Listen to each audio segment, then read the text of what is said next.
Thermostat live టెస్టే కావాల్సిన అవసరం లేదు. Okay very good. చెప్పు వోల్టేజ్ చెప్పు. అవును. అందుకోసం మనం లైవ్ టెస్ట్ లో వోల్టేజ్ చెక్ చేస్తాం సార్. 100 వోల్ట్ వచ్చిందా కరెక్ట్ ఉంటుంది కదా, చూడు బజర్ వస్తుంది తెలుస్తుంది. కానీ సార్ వోల్టేజ్ రాకపోతే పనిచేయదు కదా సార్. ఎంత వచ్చింది వోల్టేజ్? 240 వస్తుంది. Very good. అవుట్పుట్ కూడా చెక్ చేయి ఇప్పుడు.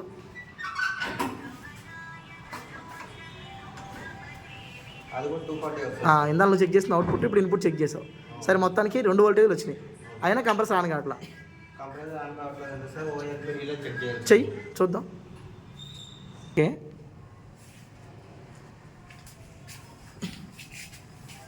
ఇది కూడా పనిచేస్తుంది సార్. కంటిన్యూటీ వస్తుంది. సూపర్. నెక్స్ట్ ఇది పెట్టి చూడాలి సార్. లేకపోతే ఒక కంప్రెసర్ చెక్ చేయాలి. రెండు very good.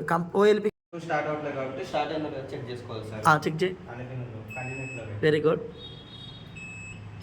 Okay body shot ఉందో లేదో చూసుకోవాలి సార్. ఒకే చోట పెట్టకూడదు. బాడీ షాట్ అంటే ఎక్కడైతే పెయింట్ లేదో అక్కడ పెట్టాలి. గేరాలి.